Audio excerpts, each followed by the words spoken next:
Do you think Priyanka Gandhi will contest Raebareli? There is a lot of stories being written about how people in Raebareli are talking about how Indira Gandhi's granddaughter would be the natural successor, that there is a huge wave in her favor.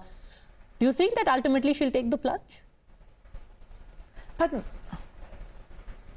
Padmaja, end of the day, this is completely a nepotistic party. I will not be surprised if she does indeed decide to or not decide to contest. वो तो खैर उनका decision है. Of course, they're as nepotistic as it gets. So certainly there won't be a surprise there. But having said that, if that was indeed her plan, then why have they been MIA? Why have they been missing in action for the last 5 years? I think Mrs. Gandhi didn't even come to collect her certificate after winning her last election. Her daughter has only come about 2 times. I think once right after the election, that too to only scream at the Congress कार्यकर्तास कि भाई margin उतना नहीं था जितना होना चाहिए था. And the other time was during Vidhan Sabha election when she was campaigning for whoever their Congress pratyashis were for in 2022. And other than that, she hasn't she hasn't managed to come to Raebareli at all. तो किस मुंह से वो आएंगे, किस मुंह से vote मांगेंगे when they haven't when they've been completely invisible for the last 5 years? They've been लापता posters. So I get that's all a part of the thing, but they haven't bothered to nurture the constituency at all, especially over the last 10 years, but especially over the last 5 years.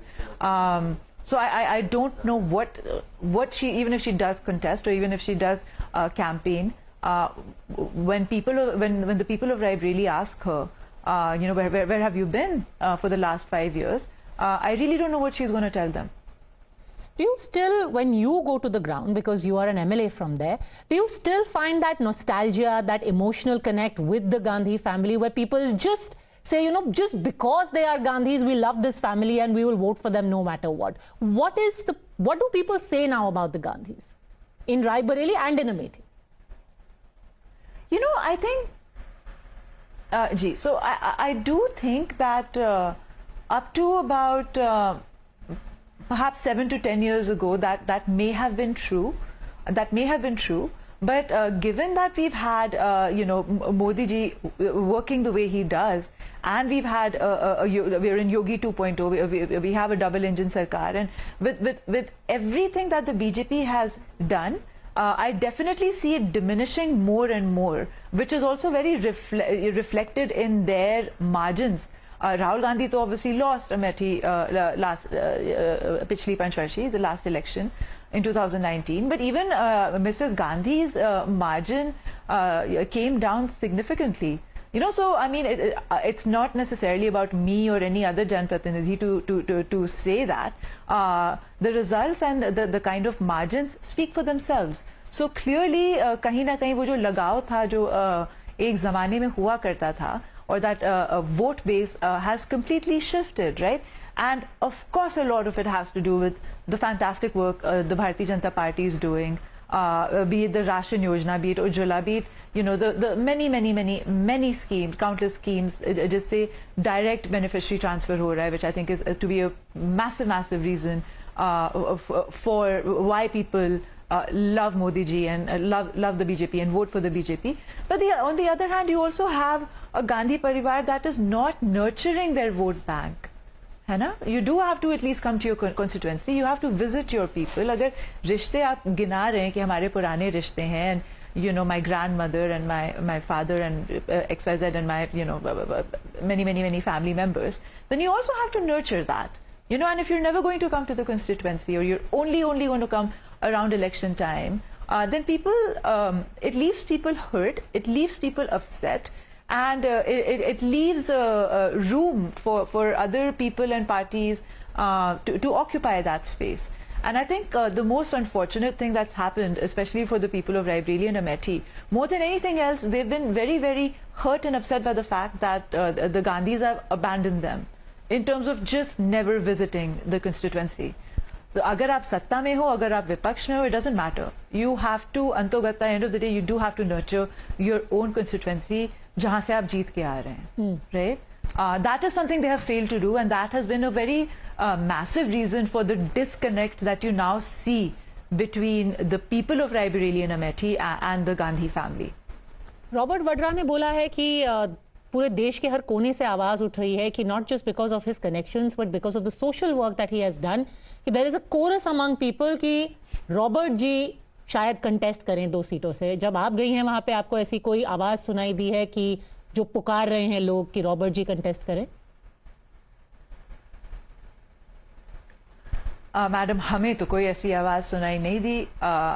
I genuinely don't even know what to make of that statement. I don't know if it was a joke. I don't know if it was. I certainly just don't know what to make of that statement, to be very honest. But it would be interesting, and again, what I started with, given the nepotistic nature of the party and the leadership, of course, it also wouldn't be surprising at all if that was to happen.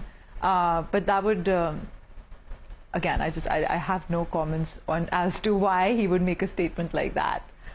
Or maybe that's a strategy in terms of him trying to, let the people know that certainly it will be a member of the Gandhi family that will contest from Amethi or Raebareli. Maybe that's what the strategy is. That's my best guess.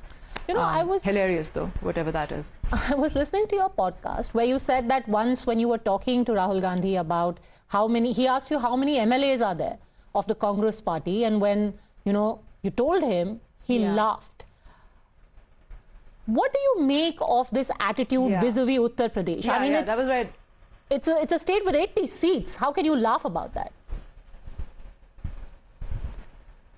It's a state with 80 seats in the parliament. It's a state with 403 seats in the assembly. It's a state with over 100 seats in the MLC election, in the legislative council.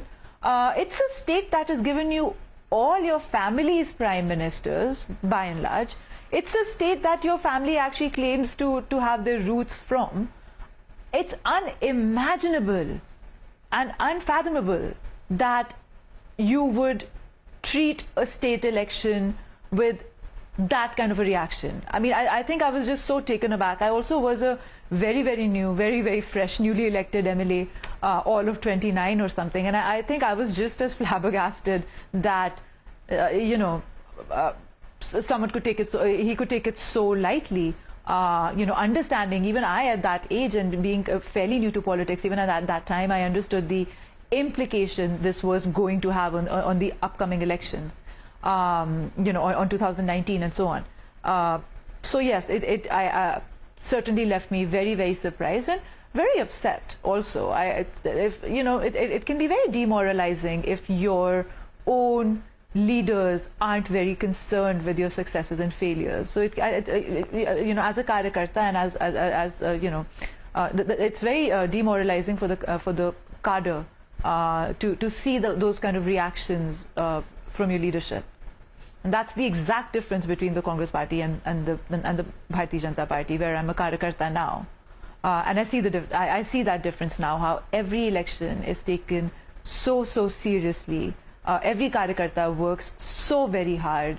Booth Panna Pramukh se leke booth adhyaksh se leke hamare आदरणीय प्रधान सेवक जी तक, मतलब how ridiculously hard everyone works.